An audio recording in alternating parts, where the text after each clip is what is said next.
Saludos cordiales para todos mis hermanos y amigos que nos sintoniza en esta su formación diocesana Jesús, palabra encarnada. Una vez más, con mucho gusto, con mucha alegría, estamos de nuevo con todos ustedes en esta formación que ha organizado la diócesis Nuestra Señora de la Alta Gracia con motivo de celebrarse este año lo que le llamamos la misión bíblica católica. Así que siéntanse acogidos, bienvenidos.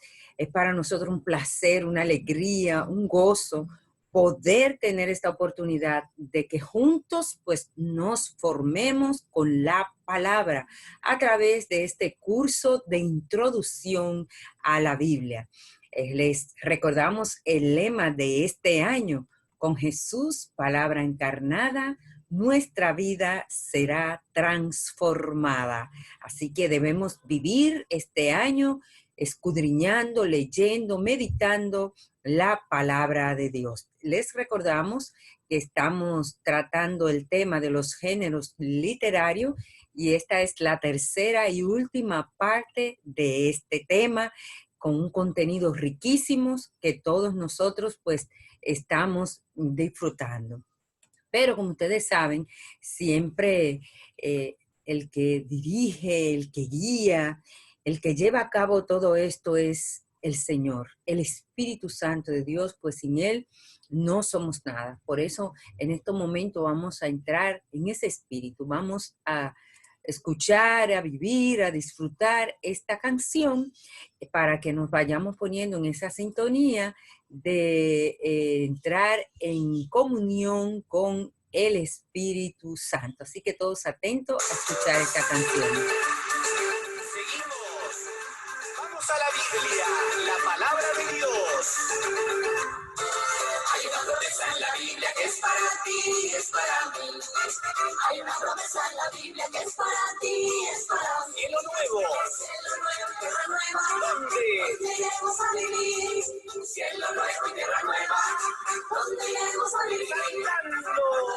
Saltando. Saltando, hermanos, saltando.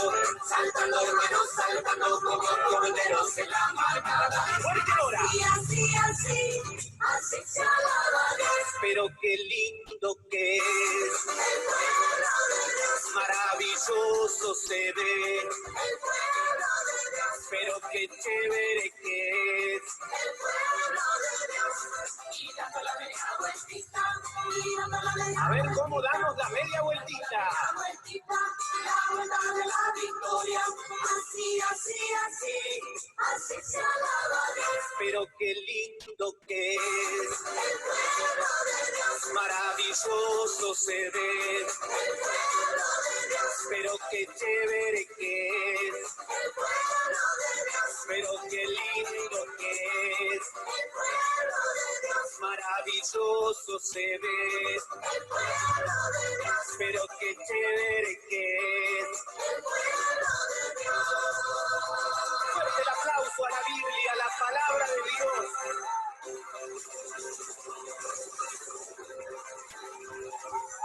¡Gloria!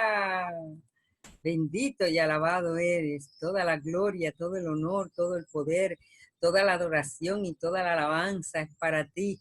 Qué lindo se ve el pueblo de Dios. Qué maravilloso se ve ese pueblo cuando adora, cuando alaba, cuando glorifica a nuestro Señor. Y más si tenemos noción de la palabra, si reflexionamos y meditamos la palabra. Por eso te invito que en estos momentos nos recojamos un poco y cerremos nuestros ojos y entremos en sintonía para pedir el Espíritu Santo de Dios para que dirija este momento de formación que vamos a tener. Ven, Espíritu Santo, en esta noche abro mi alma, mi ser, mi corazón y te invito. Sopla sobre mí, Espíritu, y dame la unción, dame las palabras, dame la interpretación, dame la luz. Ven, Espíritu Santo, necesito tu auxilio, necesito que vengas y me llenes y me empapes y tomes el control de mi mente, de mi cuerpo y todo lo que soy. Aquí estoy, Espíritu de Dios, me rindo, me entrego, me dono, me doy para que vengas y me dé la palabra que necesita la comunidad y me des el don de ciencia y conocimiento para explicar con claridad los misterios de tu palabra. Ven, Espíritu Santo, y de una manera especial te pido por cada una de las personas que en estos momentos nos están sintonizando, todo lo que están haciendo este curso bíblico de introducción a la Biblia. Ven en estos momentos y llena con tu espíritu, sopla a cada persona. Mira la situación particular de cada uno. Ven y levanta, ven y toca, ven y tómanos de las manos, Señor, y acércanos a ti. Ven y abre nuestra mente. Ven, Espíritu Santo, y danos una nueva visión, que podamos entender tu palabra. Espíritu de Dios, necesitamos que tú sople y te adueñes de nuestra mente, te adueñes de nuestros labios, de nuestros ojos, que podamos escuchar tu palabra, que podamos experimentar tu amor y que podamos salir a anunciarla, Señor. Espíritu Santo, necesitamos que venga y te detengas en aquellas personas que más estén necesitando del fuego abrasador de tu presencia. Ven, Espíritu Santo, gloria y alabanza. Santo, santo, te adoramos, te alabamos, te bendecimos, te glorificamos. Te damos gracias, te rendimos olor, te rendimos adoración, te rendimos gloria. Santo eres, precioso eres.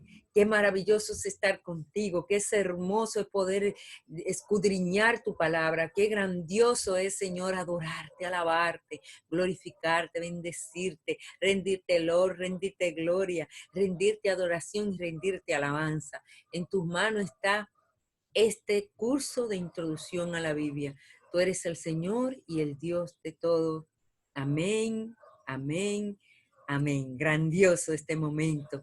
Pues vamos entonces a continuar con todo el desarrollo del contenido de este tema de los géneros literarios en la tercera parte y la última de este capítulo quinto de la formación de introducción a la Biblia. Y nosotros la semana pasada estuvimos hablando todo lo relacionado a los géneros literarios en el Antiguo Testamento y pudimos recordar los géneros histórico, poético, profético, y pudimos ver las acciones simbólicas, muy importante, las acciones simbólicas del profeta. Vimos al profeta Jeremías, al profeta Isaías, pudimos también ver unos capítulos a nivel del Nuevo Testamento, y hoy estaremos más de lleno en el Nuevo Testamento. Algunos géneros literarios más propios del Nuevo Testamento. En el Nuevo Testamento podemos distinguir entre los géneros más pequeños o elementales y los géneros más grandes y amplios. Así podemos llamar a los evangelios un nuevo género literario que aparece con el mismo Nuevo Testamento. También las cartas de los apóstoles son un nuevo género literario. Dentro de estos géneros encontramos otros más elementales. Estos géneros elementales están profundamente arraigados en la primera tradición oral de la comunidad cristiana primitiva. Así encontramos palabras de Jesús que tienen su estilo específico, y hay fórmulas de fe que aparecen en los evangelios y en las cartas. Pablo hace alusión a una fórmula de fe que él mismo recibió, que le llamamos el querigma primitivo, y está en 1 Corintios 15, 3 al 5. 1 Corintios 15, 3 al 15, y nos dice, 3 al 5, perdón, y nos dice, porque les transmití en primer lugar lo que a mi vez recibí, que Cristo murió por nuestros pecados, según las Escrituras, que fue sepultado y que resucitó al tercer día, según las Escrituras, que se apareció a Cefas y luego a los 12. Palabra de Dios. Te alabamos, Señor. Varias veces Pablo hace alusión a las palabras del Señor que él mismo recibió. Primera de Tesalonicense 4:15 y Primera de Corintios 7:10. Repito, Primera de Tesalonicense 4:15 y Primera de Corintios 7:10. O repite textos bien conocidos en la comunidad, como es de suponer del himno cristológico que está en Filipenses 2, 6 al 11. Filipenses 2, 6 al 11. Enumeramos algunas de las características de las palabras de Jesús, siguiendo aquí a Jeremías, Teología del Nuevo Testamento, sígueme, en el año 1973, que muestra un estilo específico de él, específicamente su manera de hablar del reino de Dios, una novedad en la enseñanza de Cristo. Jesús tenía una particularidad en la transmisión del mensaje. Buscaba diferentes géneros literarios y diferentes maneras de él tratar de explicar los misterios del reino de Dios. Hacía muchas cosas para que nosotros pudiéramos comprender ese mensaje del reino, porque esa era su principal misión, mostrarnos el reino, enamorarnos del reino, que nosotros quisiéramos ese reino. Y por eso él utilizó varios géneros literarios y entre ellos, pues, las parábolas, la utilizó mucho para hablarnos del reino, porque del reino nunca se nos podía decir nada literal, sino se parece a, se parece como, es igual a, se asemeja a, porque no hay unas palabras específicas en el lenguaje humano que puedan descifrar el misterio, la grandeza de todo ese reino que Cristo viene a darnos. La manera como habla de Dios y más aún como habla con Dios. Todos sabemos que Jesús tenía una forma específica de hablar con su Padre y que hablaba con él de una manera particular, especial. Vino a enseñarnos a cómo acercarnos y fue él quien nos enseñó a llamar a Dios papito, particularmente. Una de las grandes novedades de Cristo es llamar a Dios siempre Padre. Esa es una de las grandes novedades, llamar a Dios siempre Padre, o en su lengua materna, Abad, que más bien quiere decir papá, papito. Tenía una relación, una intimidad con el Padre de tú a tú, de mucha afectividad, de mucha intimidad, de mucho cariño y aprecio. Y así él se acercaba a su Padre de esta manera. Y los discípulos, de verlo tan íntimo, de verlo tan metido en la oración, un día les tuvieron que pedir, enséñanos a orar. Increíble. Cuando vieron este modelo que Jesús manifestaba de esta relación con su Padre, con tanta pasión, con tanta ternura, con tanto amor, que los discípulos dijeron, pues nosotros queremos también orar así. Y llegaron a pedirle a Jesús que le enseñara a orar. Todas las oraciones de Jesús, salvo la cita del Salmo 22, en Marcos 15:34, marzo 15:34, llevan esta invocación. Es decir, todas las oraciones de Jesús llevan esta parte de papá, de padre. Cada vez que él va a acercarse, podemos encontrar en los evangelios que iniciaba llamando, invocando al Padre. Algo inaudito en el mundo de Jesús, porque eso no se acostumbraba, eso no se veía, es una novedad. Vemos cómo incluso cambia las invocaciones de los salmos y le añade Padre. Por eso ustedes ven que él dice Padre, perdónalos porque no saben lo que hacen. Es decir, él le agrega la palabra Padre. Así en Lucas 23:46, citando el Salmo 31:6. Lucas 22:46, ahí él cita el Salmo 31:6 y le agrega la palabra Padre, Padre de una manera palpable, especial. Le agrega esta palabra que el Salmo invoca a Yahvé diciendo, en tus manos encomiendo mi espíritu. Y ustedes ven que en el Evangelio Jesús dice, Padre, en tus manos encomiendo mi espíritu. Es decir, no lo dice directamente como está textualmente en el Salmo, sino que le agrega esta particularidad de la palabra Padre. Esta palabra tiene tanta importancia para Marcos que la conserva en la oración del huerto en el idioma original. Marcos 14:36. Marcos 14:36. Y Pablo nos la recuerda también en arameo, 2 veces como la invocación más propia del cristiano, en Romanos 8:15 y Gálatas 4:4. Romanos 8:15, Gálatas 4:4.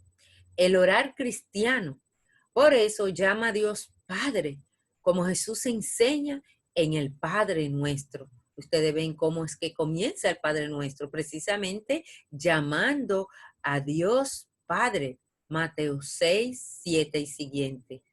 Mateo 6:7 y siguiente. Y Lucas 11:1 y siguiente. Lucas 11:1 y siguiente. Jesús nos da un ejemplo particular, especial, y nos invita a llamarle Padre, Abba, Papito.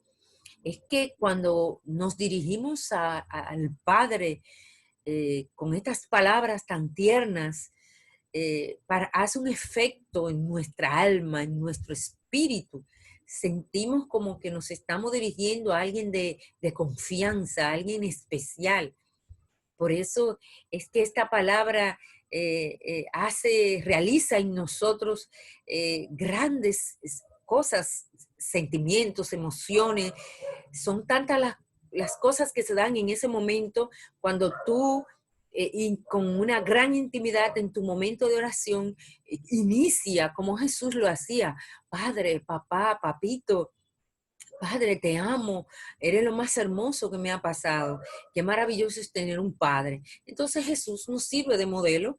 Él en sus oraciones siempre invocaba, siempre iniciaba, siempre manifestaba, Abba, papito, y nos invita a hacerlo a nosotros, pero hacerlo de corazón, con una conciencia de que nos estamos realmente dirigiendo a ese Padre de amor, a ese Padre que siempre está presente, que siempre está a nuestro lado, a ese Padre que siempre está dispuesto a ayudarnos, a socorrernos, a colaborar, a apoyarnos, porque Dios Padre siempre, siempre, siempre nos tiene a nosotros en primer lugar, atento, pendiente, y solo espera que tú y yo abramos nuestro corazón y nos acerquemos como hijos a Él. Recuerden la parábola del hijo pródigo, cómo se fue de la casa del padre, cómo con su libertad él se fue y malgastó todo lo que tenía, y cómo el padre siempre estaba pendiente de él por si en algún momento el hijo deseaba regresar. Y estaba preparado para cuando llegara ese hijo, él abrazarlo, acogerlo, perdonarlo, vestirlo, ponerle un anillo nuevo. Tú eres ese hijo. Yo no sé dónde tú estás en este momento, pero donde quiera que esté, hay un padre que está pendiente de ti, esperando que te acerque, esperando solamente que abras tu corazón para él entrar a tu vida y poderte dar toda la herencia que como hijo te corresponde. Tú eres su hija amada, su hija querida, su hijo predilecto. Y Él está esperando solamente que tú enfoques la mirada, desvíes la mirada hacia Él para acogerte, para amarte. Así que la invitación de Jesús es que siempre iniciemos nuestra oración llamando a nuestro papá, a papito, Padre, Padre, como Él lo hacía. Otras características y novedades de la palabra de Jesús es que Él mismo inicia sus oraciones diciendo amén. O sea, yo no sé si ustedes han notado en muchos textos, específicamente más en el Evangelio de San Juan, que dice, en verdad les digo. Muchas veces inicia el Evangelio, inicia el mensaje de esta forma. Unas 80 veces los Evangelios nos recuerdan esta palabra también en el idioma de Jesús. Pero normalmente no las reconocemos en nuestras Biblias, ya que traducen la expresión al castellano. Juan tiene como particular que siempre repite la palabra amén, amén. Yo les digo, 25 veces que en español se suele traducir en verdad les digo. Así que cuando ustedes vean al leer la Biblia, la palabra en verdad les digo, es sinónimo de amén, es decir, así sea. La palabra amén, que suele servir para confirmar una palabra dicha, Jesús la utiliza para destacar la autoridad de su palabra, bíblicamente hablando. Solo puede compararse esta afirmación con la expresión Nahum Adonai. El Señor dice, o oráculo de Yahvé en los profetas. Entonces, es increíble cómo Jesús, para confirmar con autoridad su mensaje, su palabra, utiliza muchas veces la palabra amén. En verdad les digo. En cuanto a los refranes, veamos en Mateo 19:30, Mateo 19:30, Mateo 20:16. Los refranes son probablemente el género literario que más fácilmente se transmite en una tradición oral. Encontramos dentro de muchos relatos frases que podrían ser refranes fuera del contexto que los encontramos. Estos refranes no siempre tienen que pertenecer originalmente al contexto donde los encontramos hoy. Es decir, que son muchas veces introducidos dentro de algunas parábolas, dentro de algunos textos, se colocan estos refranes que no son de ese tiempo, que no son de ese contexto, pero se introducen a veces para abrir, para cerrar, para confirmar o para darle más apoyo a una idea. El hecho que los mismos refranes aparecen en diferentes contextos puede ser un indicio de esto. Así, por ejemplo, la frase, últimos serán primeros y primeros serán últimos, no es transmitido en el mismo Evangelio de Mateo en dos contextos diferentes. Totalmente diferentes se nos transmite. Últimos serán primeros y primeros serán últimos. En el Evangelio de Mateo se nos transmite de forma completamente, en contexto completamente diferentes. Una vez cuando Jesús le contesta a Pedro su inquietud sobre lo que pasará con los discípulos que han dejado todo y otra vez dentro de la parábola de los trabajadores en la viña, que está en Mateo 19:30 y 20:16. Una vez cuando Jesús le contesta a Pedro su inquietud sobre lo que pasará con los discípulos que lo han dejado todo, y la otra vez en la parábola de los trabajadores en la viña. Es muy común que las parábolas terminen en frase estilo refrán. Es común, eso puede pasar, que quieres resumir la enseñanza de la parábola. Por eso ustedes ven que yo le explicaba en días anteriores que dentro de un género literario dentro de un texto pueden haber varios géneros literarios. Es común entonces que las parábolas pues terminen con un refrán o algo, una frase que resuma la idea general. En estos casos muchas veces no pertenece originalmente a la parábola y por eso a veces puede tener también un significado diferente.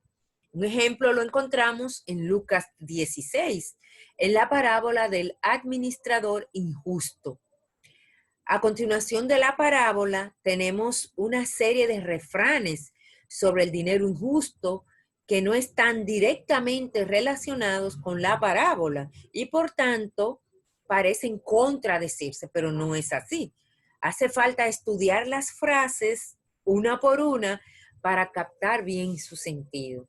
Por eso es que este tema de los géneros literarios son tan importantes, porque traen tanta confusión. Leer la Biblia a nivel literal trae tantos problemas, tantas dificultades y cuántas aclaraciones, cuánta luz obtenemos cuando nosotros conocemos el género literario de ese texto o los géneros que podemos encontrar en ese mismo texto. Es tan importante saber cuando hay una metáfora, cuando hay un refrán, cuando es una parábola, cuando es simplemente una, una historia, una anécdota, para nosotros saber, poder comprender y poder interpretar de manera adecuada el mensaje. Eso es primordial que conozcamos el género literario de ese texto para nosotros entonces poder reflexionar y meditar la palabra de acuerdo a como debe ser.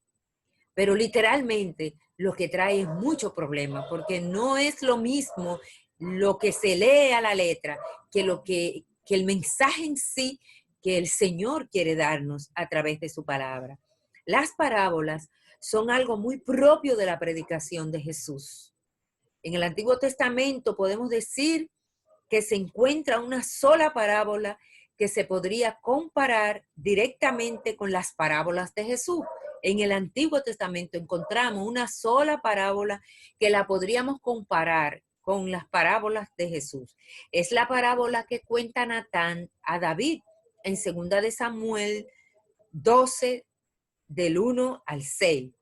Segunda de Samuel 12, del 1 al 6. Ustedes recordarán aquella parte que nos dice que David se enamoró de Betsabé, la esposa de Urías, y que él mandó matar a Urías, que lo pusieran en el medio de la guerra para que lo mataran, y de esa forma él quedarse con Betsabé.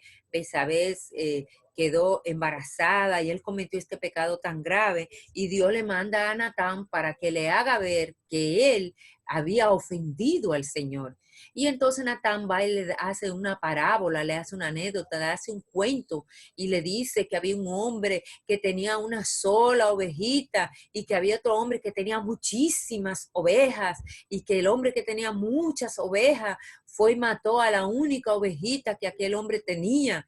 Y Natán le pregunta, ¿qué tú crees que debemos hacer con ese hombre? Y David contesta, ese hombre debe morir, hay que matarlo, porque es un abuso lo que él hizo de matar la única ovejita de ese hombre que solo tenía esa oveja. Y Natán entonces le dice, ese hombre eres tú. Y se estaba refiriendo al pecado que había cometido David al mandar matar a Urías para quedarse con Betsabé, que era la única oveja, que era la esposa de que tenía Urías. Entonces, esta parábola es la única que la podemos comparar con las parábolas de Jesús en el Nuevo Testamento. En la literatura contemporánea, a Jesús tampoco aparece nada parecido. Normalmente las parábolas relatan ejemplos sacados de la vida cotidiana de Jesús y sirven principalmente para explicar el tema central de su predicación, que es el reino de Dios, como yo le he dicho con anterioridad, que Jesús buscaba toda la manera posible de hacer entender el mensaje del reino, para que la gente pudiera comprender de qué se trataba, lo que él le estaba ofreciendo, porque eso era lo central de su mensaje, el reino. Como la vida cotidiana en el tiempo de Jesús no es igual que la nuestra hoy, por supuesto, a veces tenemos que buscar algunas explicaciones para entenderla mejor, porque es muy diferente la vida cotidiana de aquellos tiempos, de aquella época, a la vida cotidiana que vivimos en la actualidad. Por ejemplo, en la parábola del juicio final, que está en Mateo 25, 31, 46, dice que cuando venga el Hijo del Hombre en su gloria, separará los unos de los otros, como el pastor separa las ovejas de los cabritos. Mateo 25, 32. Mateo 25:32. A lo mejor aquí nunca hemos visto a un pastor separar a las ovejas de los cabritos, porque no tenemos esa realidad, no tenemos esa cultura. Y por lo tanto, para nosotros entender qué quiere decir el Señor, debemos conocer esta realidad.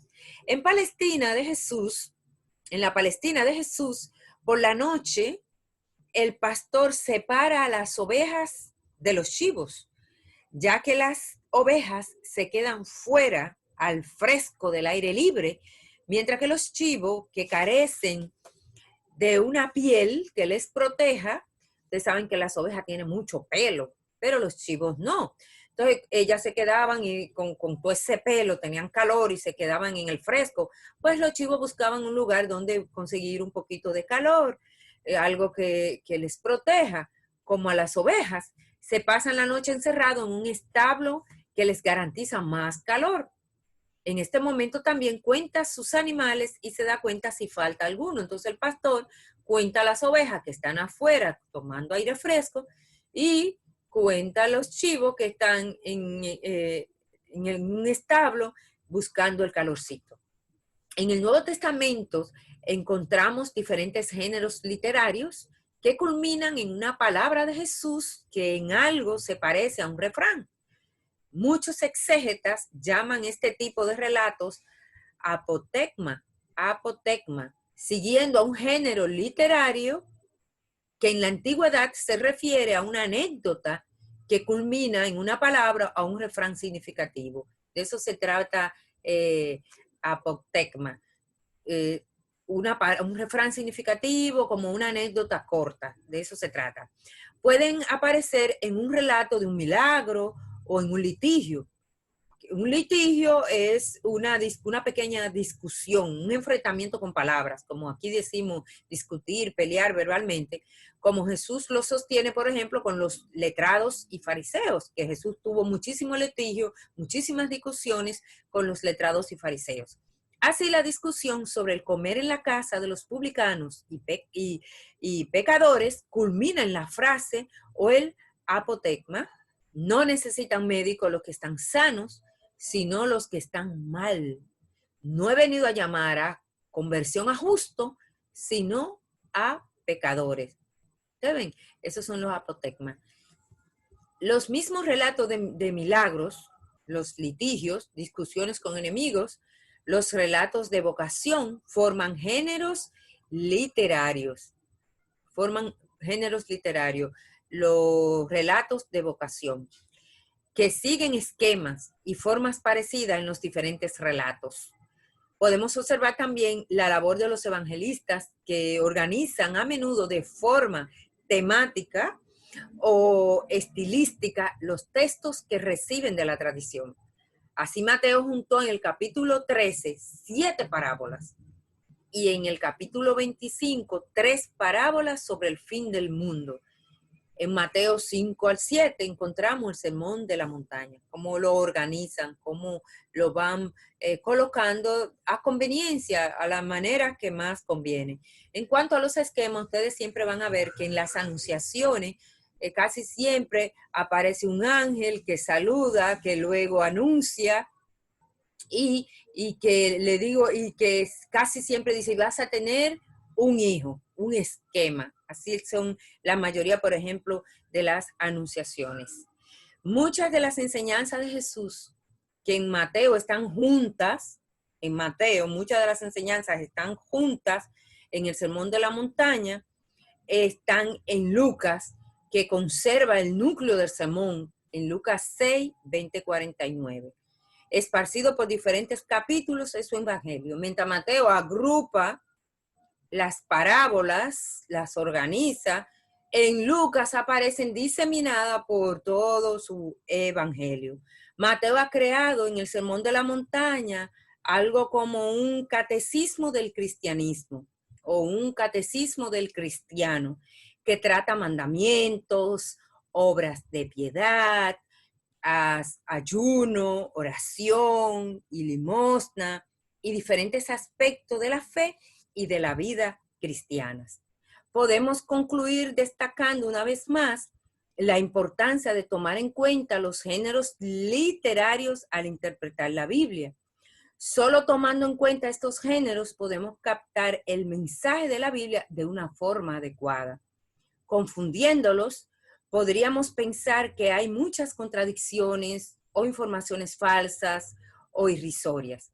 Leyendo la verdad que Dios nos quiere revelar a través de los distintos géneros literarios que utilizaron los autores humanos, se nos abre la riqueza de la Sagrada Escritura. Este tema es una riqueza. Para mí, este capítulo de los géneros literarios es tan importante, es neurálgico para el aprendizaje, para la interpretación de nosotros poder de los dos testamentos. Conocer un poco más lo que es toda esta parte de la Biblia. Por eso es que yo les invito en estos momentos a que reflexionemos. Vamos a escuchar esta parte importante sobre la Biblia para que continuemos meditando sobre los géneros literarios tan importantes para cada uno de nosotros, ya que a través de ello podemos comprender mejor. Tipologías y la unidad de los dos testamentos. Creo que debemos empezar esta lección explicando qué es una tipología. Una tipología bíblica es una prefigura que anuncia en el Antiguo Testamento lo que será una gran realidad en el Nuevo Testamento, incluso en los tiempos de la Iglesia. Dice el Catecismo que en las obras de Dios de la Antigua Alianza hay prefiguraciones de lo que Dios realizó en la persona de su Hijo Jesús en la Nueva Alianza. En otras palabras, hay muchos personajes, situaciones e historias descritas en el Antiguo Testamento que son muy similares a otras que suceden en el Nuevo Testamento. De las cosas que más me gustan de la Biblia son precisamente las tipologías, pues vuelven apasionante el estudio de las Sagradas Escrituras. Por experiencia te digo que cuando estudiamos con detenimiento estas prefiguraciones, podemos aclarar mucho los mensajes que Dios nos quiere comunicar en su palabra. Uno de los ejemplos de tipología más impactantes de la Biblia es el que hay entre José, el soñador, el hijo de Jacob, y el mismo Jesucristo. La lista de similitudes es larguísima, por eso solo vamos a ver el capítulo 37 del Génesis. Te invito a que consultes cada una de las citas que vienen a continuación para que compruebes por ti mismo que José era pastor. Igual que Jesús, dice, yo soy el buen pastor, dice Jesús. José era el hijo más amado de su padre. Sabemos que Jesús era el hijo amado del Padre. Los hermanos de José no le creían y lo odiaban. Lo mismo va a pasar con Jesús. Rechazaron que José reinara sobre ellos. Igual va a suceder con Jesús. José es enviado por el Padre a los hijos de Israel, de la misma manera que Jesús. Sus hermanos conspiran contra él, pues los hermanos judíos de Jesús también conspiran contra Jesús. Algunos no querían mancharse las manos con su sangre. En el caso de Jesús es Pilatos. Le quitan sus vestiduras. A Jesús también le quitaron sus vestiduras. Es arrojado en un pozo. Bueno, Jesús no es propiamente arrojado en un pozo, pero sí en una cueva, cuando muere. Al regresar al pozo no encontraron a José. Cuando vienen los apóstoles a la cueva, no encuentran a Jesús. José es vendido por monedas de plata, por 20. Jesús por 30.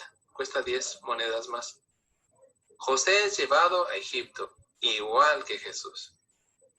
La lista es larguísima.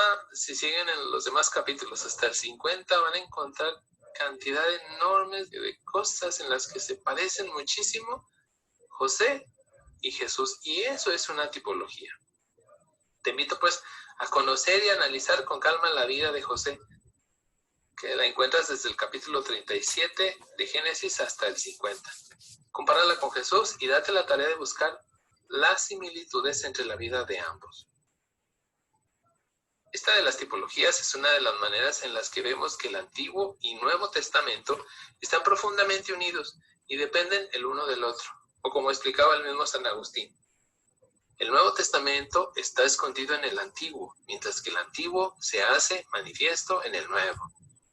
Por esta razón, la Iglesia enseña que tenemos que leer el Antiguo Testamento a la luz de Cristo muerto y resucitado. Por otra parte, el Nuevo Testamento debe ser leído a la luz del Antiguo Testamento.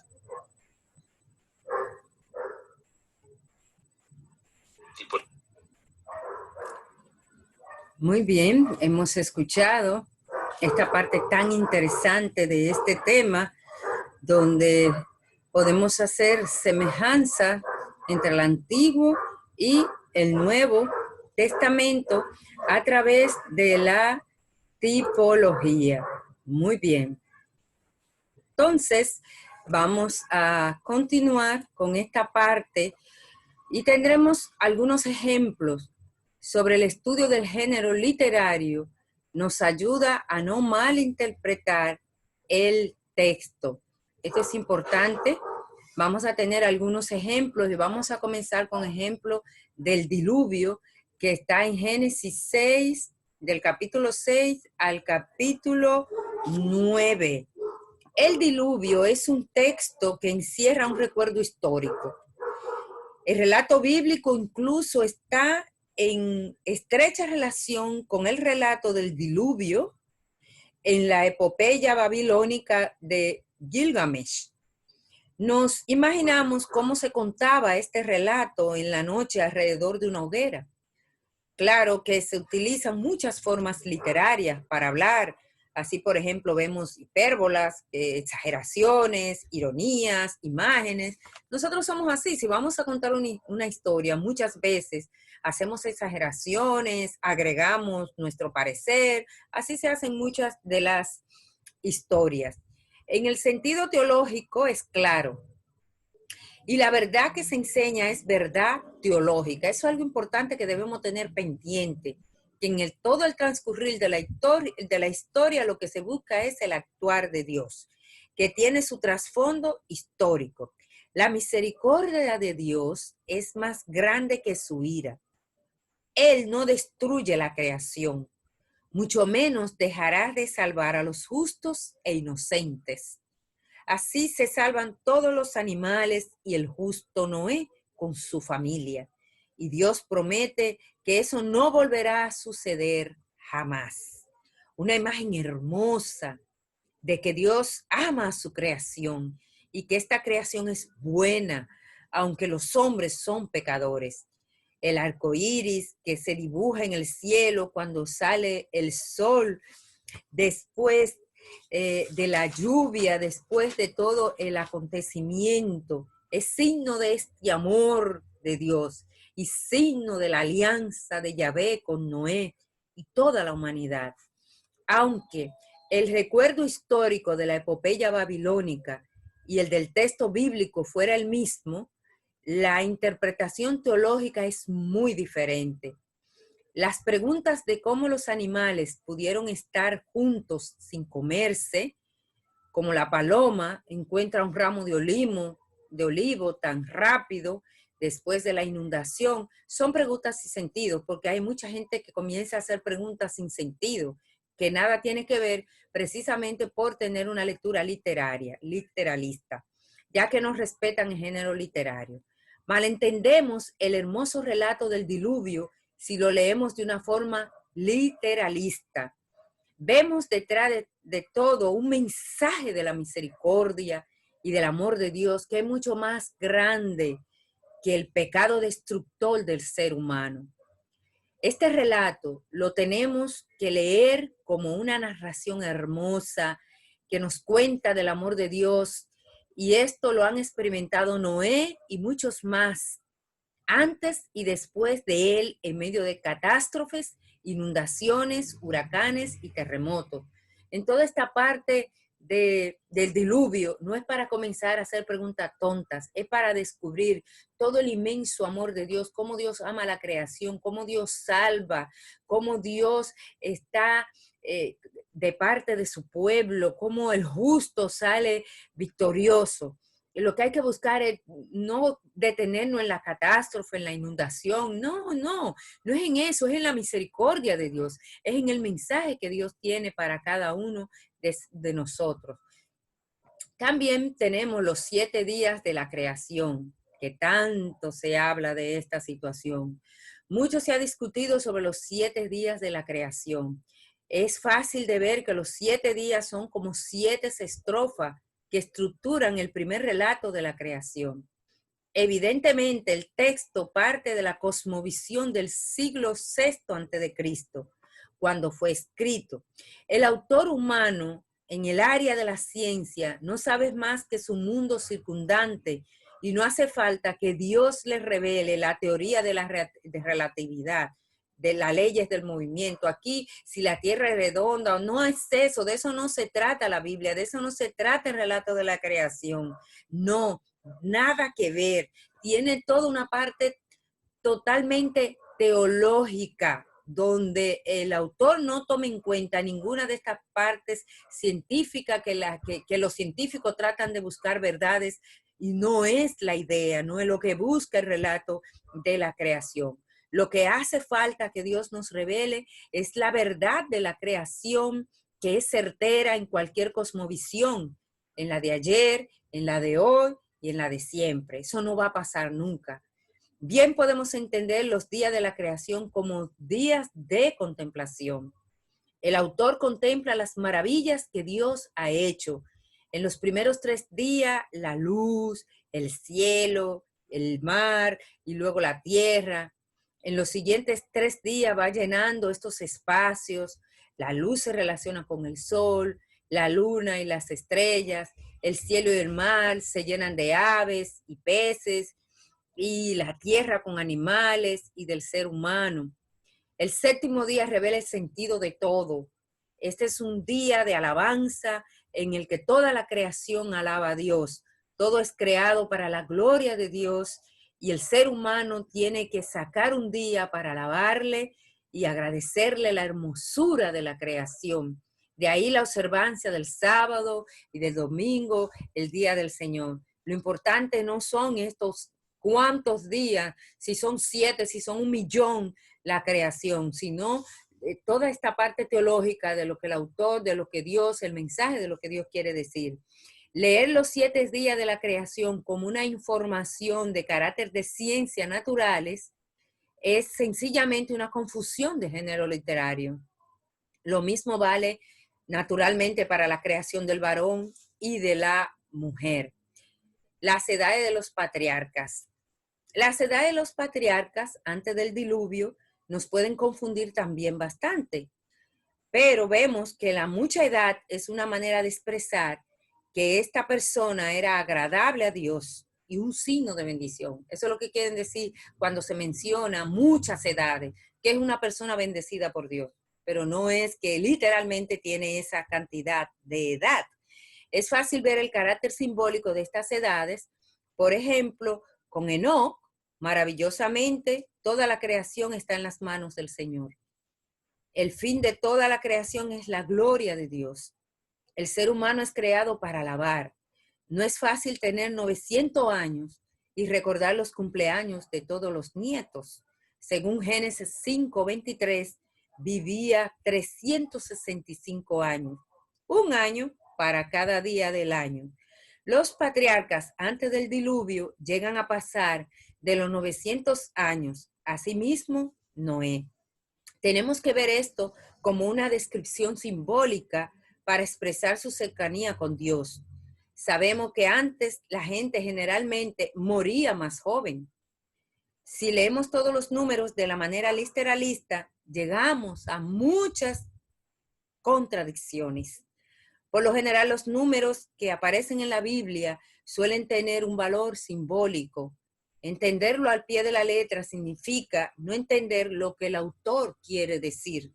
Recordemos siempre que el sentido literal es el sentido que el autor quiere darle a un texto, no lo que nosotros hoy entendemos a primera vista.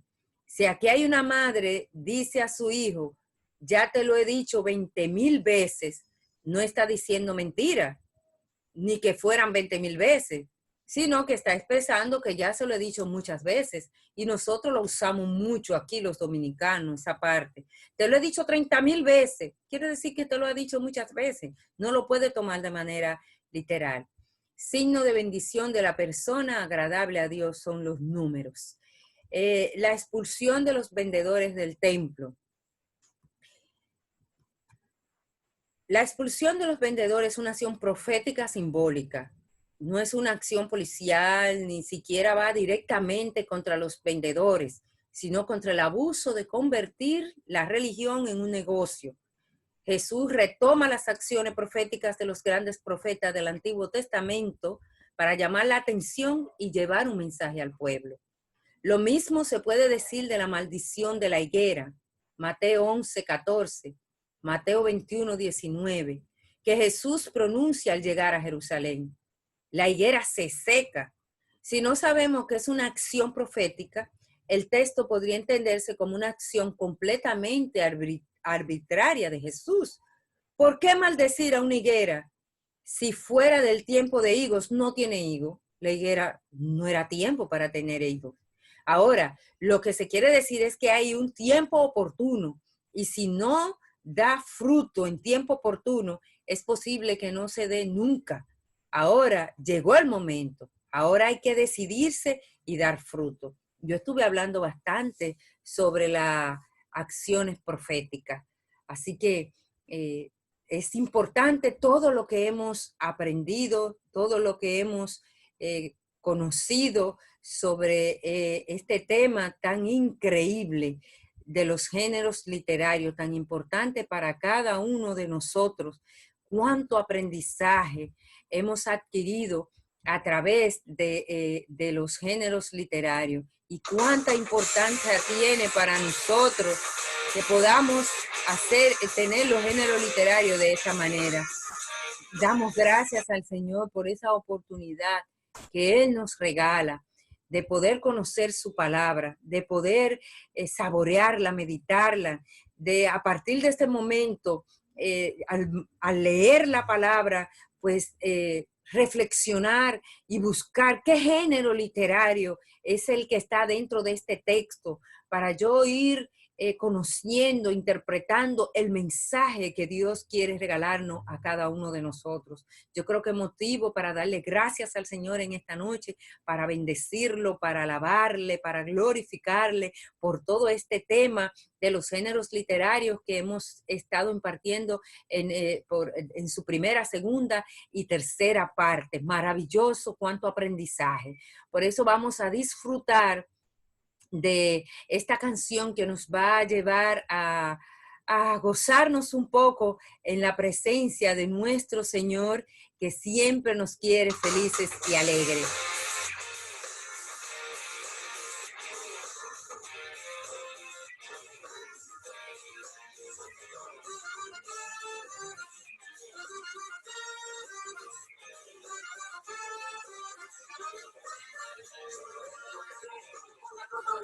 Una motorista palanchina, cuando iba caminando por las calles de mi vida, escuché a la motorista que decía cosas bonitas. Debo amar a mis hermanos y nunca decir mentiras. Pregunté, oye motorista, ¿cómo sabes tanto tú? Ella me dijo cantando, eso aprendí de Jesús. Yo quiero ser como esa motorista, que solo repite palabras seguidas. Yo quiero ser como esa motorista, que solo repite palabras seguidas.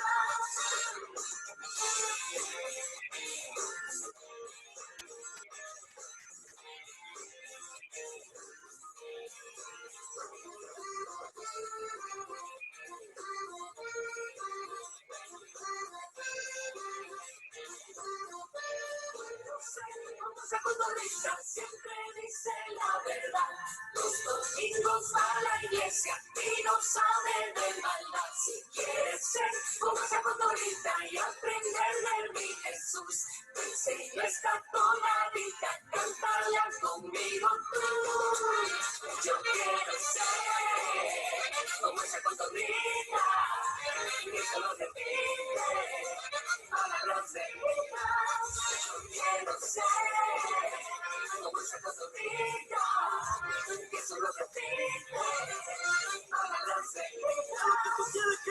repita. La cotorrita, la cotorrita. ¿Qué es lo que tú quieres que repita?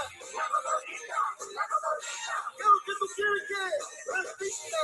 La cotorrita, la cotorrita. ¿Qué es lo que tú quieres que repita? La cotorrita, la cotorrita.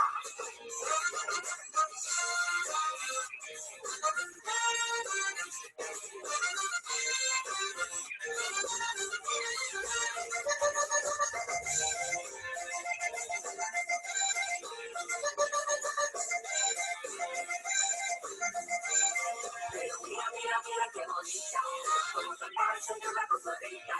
Pero mira, mira, mira qué bonita, como cantaba el señor la cotorrita. Ella canta y mueve su salita, la cotorrita, la cotorrita. Ella canta y mueve su salita, la cotorrita, la cotorrita.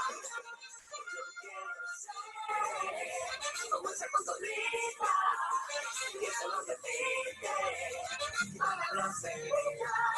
Yo quiero ser como esa cotorrita, y eso lo repite para los felices. Lo que tú quieres que repita, la cotorrita, la cotorrita. Es lo que tú quieres que repita, la cotorrita, la cotorrita. Es lo que tú quieres que repita, la cotorrita, la cotorrita. Es lo que tú quieres que repita, la cotorrita, la cotorrita.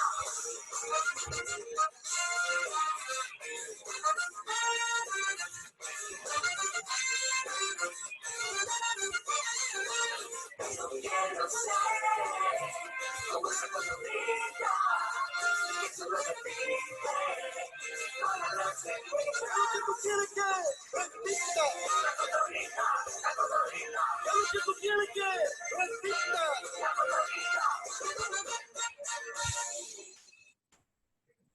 Bendito y alabado eres. Gloria y alabanzas a ti. Queremos darte gracias en esta noche, en este momento, por la oportunidad que nos ha brindado.